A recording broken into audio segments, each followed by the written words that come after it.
I didn't know anything about this 10 years ago, and I had been teaching for 20 years at that point. And I think there's a lot of instructors out there who are going to be challenged if they have to come up with their own resource. So we're supposed to talk to Rob Pincus, who's an awesome guy and a fantastic leader. Rob is working on a new project that we wanted to talk more about. But until we get him on the line, let's talk a little bit about one of the other interviews that we're going to do today is John Dillon. John Dillon is one of the attorneys on the Miller case. The Miller case, of course, has to do with SB2.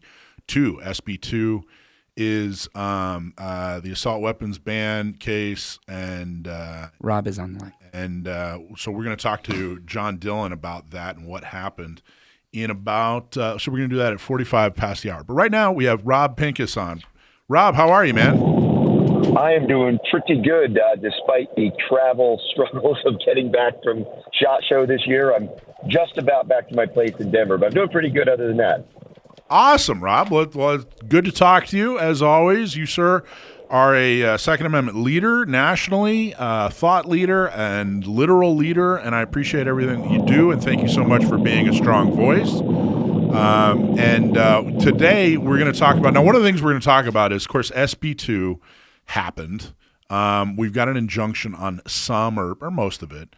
And we, at least a big part of it that has to do with the sensitive areas, which, of course, affects the most amount of people, is, expanding these sensitive areas.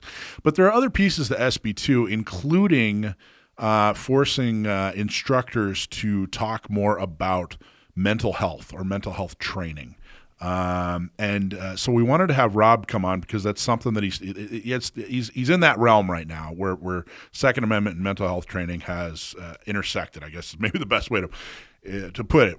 Is that a good way of putting it, Rob? Yeah, well, back in 2018, a good friend and business collaborator of mine, Mike Sedini, founded Walk the Talk America and asked me to be on the board. And what we've been doing is we hope raising awareness about the importance of proactive mental health care.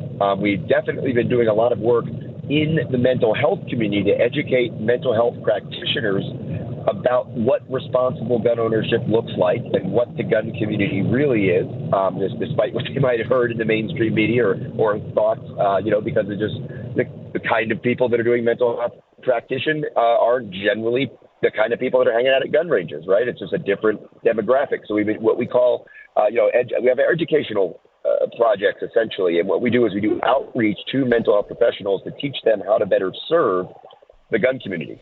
And then the last piece I'll talk about right now is maybe really the first piece we started with was working with the gun industry, and in this case it includes firearms instructors and self-defense educators, CCW permit instructors, working with the gun community to understand that we shouldn't be afraid of mental health issues. We should be embracing that proactive mental health care approach. We should be treating mental health care like physical health care. And there are some ways we can do that shouldn't be threatening at all to gun rights, but actually help us protect gun rights.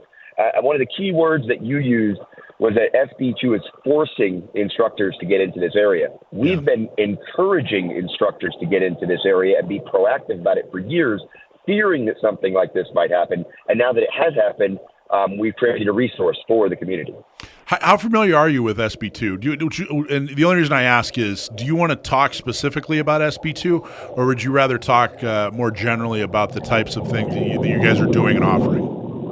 Yeah, to me, I think that SB2 is an asterisk, right? I work internationally. I work nationally. For people in California, that's the focus. But for us, Walk the Talk America, looking all holistically at guns and mental health and the problems at the intersection, or the negative outcomes that can come up. What SB2 has done is made a lot more people pay attention to it. And while that's certainly not the reason we want people to be paying attention to it, what we want to do is let instructors know and let their students know and let the entire gun community know that it's okay to be talking about this. Obviously, we don't want people to think, well, we're going to stop talking about suicide prevention because we don't want the government to be able to tell us what to do. The fact that the government is telling people in California what to do, and there's actually about 8 states now that are mandating this or about to force a mandate for this kind of information being included in fundamental firearms training and concealed carry permit training. And what's more important, I think, is that over the last decade, the gun community has gotten much more aware of why this is important. It's about saving lives. That's why we have these guns. That's why we want concealed carry permits. We want to be able to protect our communities, protect ourselves, protect our families, make people safer. And making people safer from the negative outcomes at the intersection of guns and mental health is something that the gun community has done a much better job of doing. But now there's this very oppressive mandate on instructors in certain states. And not only is it not fair, not as an infringement, but it also is a great burden to people that may have no training or experience or confidence or, quite frankly, any place talking about these things that they haven't studied and that they don't have the time or resources or maybe even or interest in studying. So we've provided, much like you would have maybe a recorded legal brief from a lawyer or from a law enforcement official in a concealed carry permit setting, the instructor wants to teach the people how to use the gun, how to store the gun, how to carry the gun, how to reload the gun, how to clean the gun, all the shooting stuff, right? That's what most instructors are focused on. That's what most of them are good at. That's how most of them come to this profession. They don't need to become mental health educators. So what we've done is we've created an hour-long block of instruction that they can utilize. They can use every chapter, or they can pick and choose the chapters they want to use, maybe the areas they're less comfortable in, some of which are being taught by mental health practitioners, certified and licensed professionals, addressing the kinds of things that are important for gun owners to understand in a very obviously pro-gun and pro-freedom and non-restricting, non-oppressive, non-condescending way, which is what we're afraid of getting put into place by states if the gun community doesn't show that we are meeting what I think is a responsibility, but also in some states an obligation to address these issues properly. It's something, from the very beginning, San Diego County gun owners, we've said that we defend the rights of the sane, trained, and law-abiding.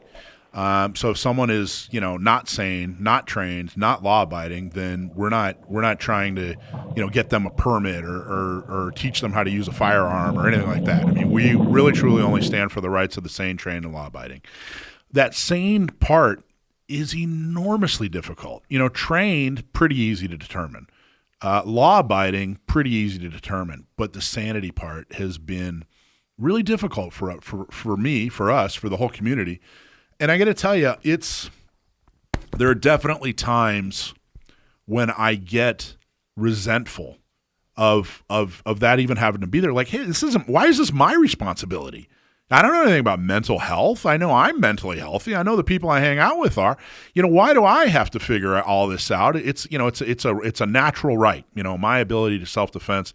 I shouldn't have to. What are we doing here? But that's the emotional part. That's the emotional part. It's not the logical part. It's not the effective part. Because, like you said, and this goes for just about every gun law.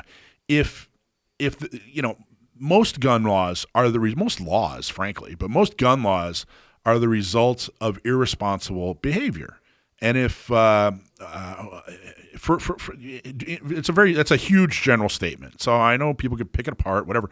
But what I'm saying is, if a problem doesn't exist, then usually a law isn't introduced to solve it. And typically when a law is introduced to solve it, of course, it lacks all eloquence and it's overreaching and it's hurtful and it doesn't really solve the problem. Maybe it kind of it's horrible. It's a bad solution. If a law is introduced, there are 10 other solutions that would have been much better than that law. So for that reason, I kind of come back down to earth and go, we got to address this. We have to do something. We have to, in order for us to thrive, in order for us to expand, and we can't just ignore this mental health piece, right? I mean, and I know that was kind of a long little soliloquy there, Rob, but what are your thoughts on that little mental process I go through? Yeah, there's a lot there. Like you said, I agree. I think we fundamentally agree 100%. I think that, I would say nuanced versions of the same things you're saying. I think where laws come in, it's either because there's a perceived problem or there's an interest in controlling people, right? So the perceived problem is like the government doesn't want to be pushed out of power, right? The government doesn't want to lose out on money or access or resources, things like that. So it's either, it's about a perceived fear, which may be founded or not, and then also a perception of needing to control people. What we're doing here, when you say sane, I think that's hard. That's what's hard because, as you said, you're not trained. I'm not formally trained to determine whether or not somebody is sane. I mean, we can colloquially agree that, yes, sanity is something we would want gun owners to have. But what if we change that word? Because what sanity means, I think we said to try to define it, we'd say, well, mentally healthy. Okay, so if I just said to you that someone should be healthy and fit in order to exercise their Second Amendment rights, you'd probably push way back hard on that and say, well, Rob, what's the difference if somebody has a cold, you're saying they can't exercise their rights? Or are you saying that if somebody sprains their ankle, they can't carry a gun that day? If somebody's in a cast and they wouldn't be able to control recoil as well one-handed, are we going to restrict their gun rights? And I'm going to say, no, of course not. And the thing is, mental health issues are very much like physical health issues in that they are almost always temporary and they are almost always treatable. And importantly, very, very, very few people who have mental health issues that under that big umbrella that would be pose any danger to themselves or others in any way related to those mental health issues. And if we just understand that a little better, if I said to you, hey, I hurt my arm, but I can, I'll do the interview anyway. You wouldn't have any idea if I broke it, sprained it, hurt my shoulder, or maybe what it even had to do with doing this interview today. But if I told you that, I was having to seek some mental health treatment, I'm dealing with some mental health issues, but I'll still do the interview anyway, I think most people in our generation might actually have at least an internal, we might say it out loud, we'd have an internal emotional reaction to that statement, and we might not want Rob to do the interview if he's dealing with mental health issues. But you know what? Dealing with a mental health issue is important, and talking about it is important. And whatever those issues may be, if you're being treated by a professional that is sensitive to and understanding of gun ownership. A hard subject. It has to do with mental health and the gun owner community. So Rob, talk about what you're offering. Like what is your what's your piece of the pie that you're not going to, no one person is going to be able to solve this whole issue, So what are you doing to help further things along? Because I think it's great. Rob? Did we? Yep, I'm here. I'm here, guys. Sorry about that. It's about time you put that $5 in the slot. Come on, man. It was hard. It was hard to fold it up small enough. So first I had to go to an ATM to get guys who carries cash anymore. So what Walk Talk America does, again, multifaceted outreach inside the gun community, working with gun manufacturers. For example, we put educational information cards with resources to remind people that suicide prevention is important in every box.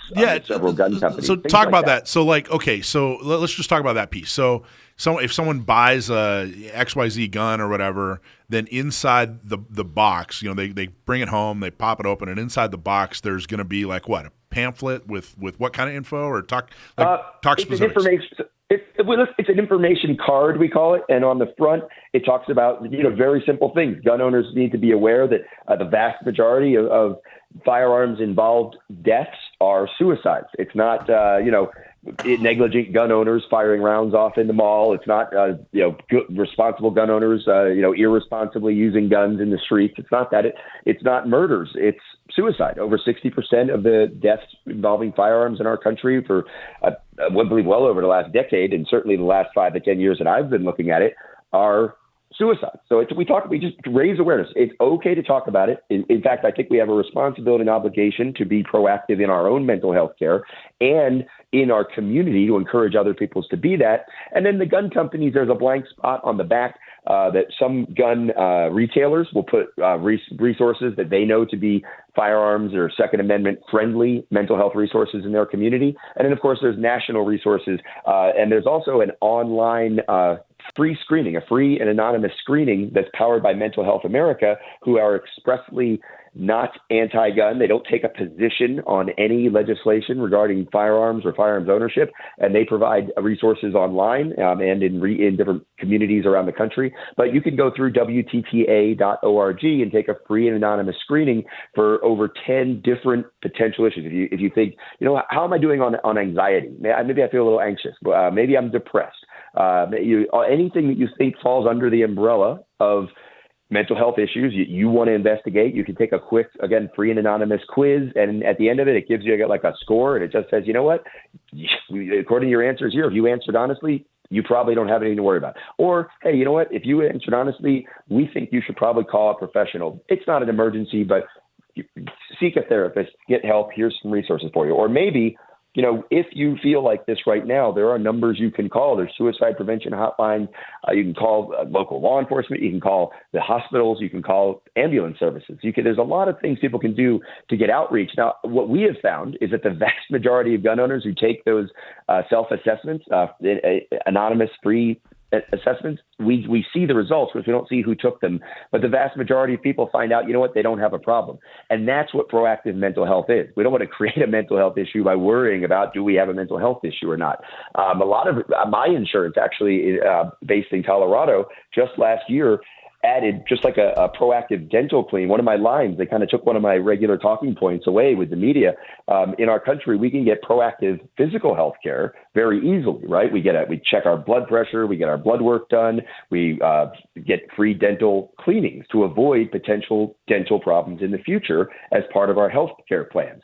But we don't get any proactive mental health care. Well, now we do. We're seeing that change across the country, where free therapy sessions, free consultation sessions, and also, again, a screening that you can do with your mental health practitioners in your community can all be covered now under a lot of health insurance plans. And that's important. That's something we need to be doing a better job of. Of course, in the veterans community and in the first responder community, we know, that the Mission 22 and all the things we've heard for the last 10 to 20 years, we've been very proactive in suicide prevention, because it was incredibly important that we got a lot more proactive in the veterans community. And obviously, there's a lot of overlap with the veterans and with gun owners. But this latest initiative specifically is, again, hour-long free resource that any firearms instructor can use in any state, whether they are mandated to or not, to educate their students about things like access control and why access control is incredibly important. And we know that anyway. We want people to remember that I think the number one responsibility gun owners have is preventing unauthorized access to their guns.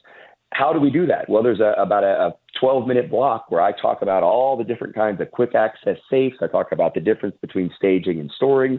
And I also talk about the very important understanding of who we're actually trying to prevent the unauthorized access or use from, because there are some important categories that not everybody thinks of, and when to do it, and maybe even when to restrict our own access. For example, I always tell people, I was just out in Las Vegas. If I'm out in Las Vegas and I'm going out during SHOT Show, I'm probably going to a cocktail party. I'm probably having some cocktails. I separate myself from immediate access to firearms when I'm drinking. And it's something I think most gun owners do. We don't think of that as oppressive. We think of it as being responsible. Well, there's obviously some conditions under which, when you're dealing with a mental health issue, or if you have a family member who's dealing with a mental health issue like dementia, if you're taking the keys away from grandpa because you don't want them driving because of their ability to process information correctly, well, they probably shouldn't have a shotgun behind the door either. And that's hard for us to say in the firearms community. But those are the kinds of things that we need to be addressing. And then, of course, Jake Wiskerson from Zephyr Wellness, he's also on the board with us. He is a mental health practitioner, and he does a great job of going into a lot of different issues that people need to be aware of that they may not even understand. They're not terminal diagnoses. It doesn't mean that you're never going to own a gun, or that you can't work, or you can't be a healthy person interacting with other people in the community and in your family and at your workplace if you have a low-level mental health issue to deal with. And that's what the vast majority of mental health issues are. They're very low level. They're very treatable. But we have to have these conversations. And I don't like the fact that the state of California or Maryland or Hawaii is telling instructors they have to do it.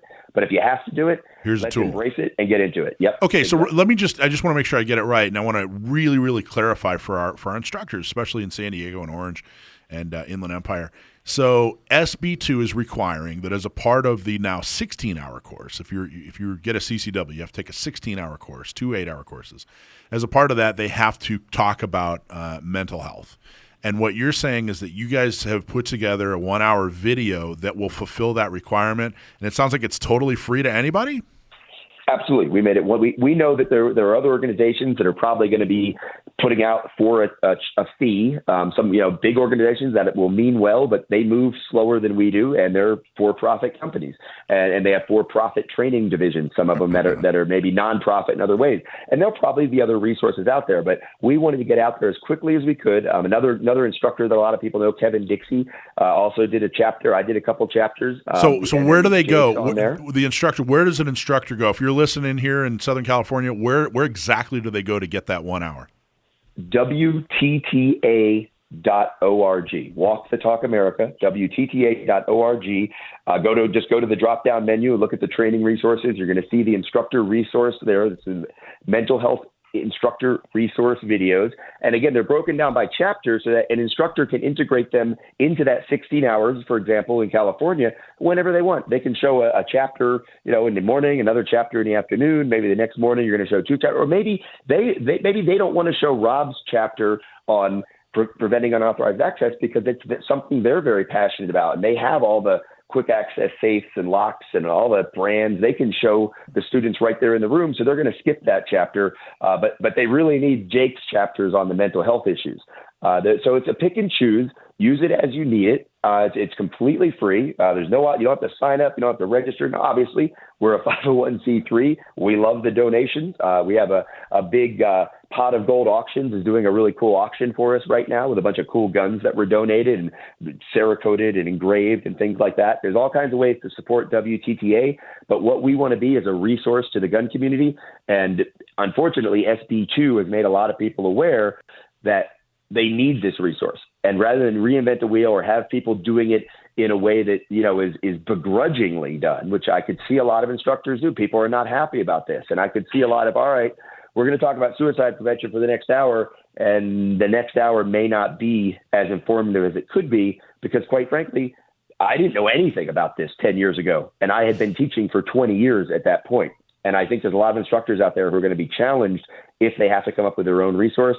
That's why we wanted to put together something people could use. And in fact, we're working on a second round that'll be a little more polished, a little better presentation, I think. But right now, today, this resource is there. It's free. And we know that already a lot of instructors are benefiting from it. And they've reached out in droves to thank us for doing this thing because they didn't know how they were going to meet the requirement. And unfortunately, it is a requirement now. And I think it's going to be about 8 states by the end of next month. Awesome. Well, that's all very cool. I got to tell you, one of the big mistakes that was made. I don't even know if it was a mistake, but one of the things that really happened that hurt this type of mental health basically and gun owners is they came up with these red flag laws, and I think that even gun owners were like, yeah, all right, let's figure this out, and they came up. The only type of red flag law I've seen are these gun violence restraining orders.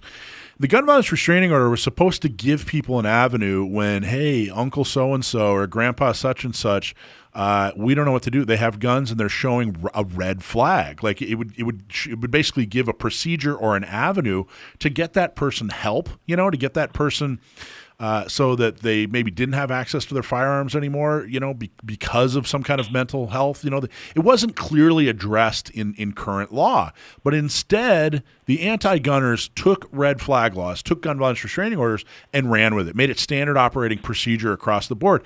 And that seriously hurt gun owners because now we don't trust them. Now we don't want anything to do with red flag laws or gun violence restraining orders. And quite frankly, in their current form, we shouldn't want anything to do with them. Yeah. It was a lie. Unfortunately, those emergency restraining orders, the gun violence protection orders, red flag, or whatever you want to call them, there is not a single one in this country, not a single state law nor proposed federal one that involves mental health practitioners to actually address a problem. That makes it gun control and nothing more. That's right. They're anti-gun. They're not pro-safety. They're not trying to help. They're just anti-gun. Rob, thank you so much. So it's Walk the Talk America, right? You got it. WTTA.org. Thank you, Rob. Appreciate you, man. Thanks for coming on the show and telling everybody. Thank you guys so much for providing a resource. I think that'll make instructors' life a lot more easy. So thank you. Thanks for watching this episode from Gun Owners Radio. If you're watching mainstream media, you're not getting the truth about guns and the Second Amendment. Gun Owners Radio is the easiest way to stay on top of the Second Amendment fight, the fight for your self-defense rights. You can watch our live stream on YouTube every Sunday from 4 to 6 p.m. California time, or if you're in San Diego, AM 1170, FM 96.1, The Answer. We're also available on your favorite podcast platform. Just do a search for Gun Owners Radio and you'll find our show. Don't forget to support our sponsors. Click on the links in the show notes and support the businesses that support your Second Amendment rights. Like and subscribe to help defend and restore the Second Amendment, not just in California, but across the country.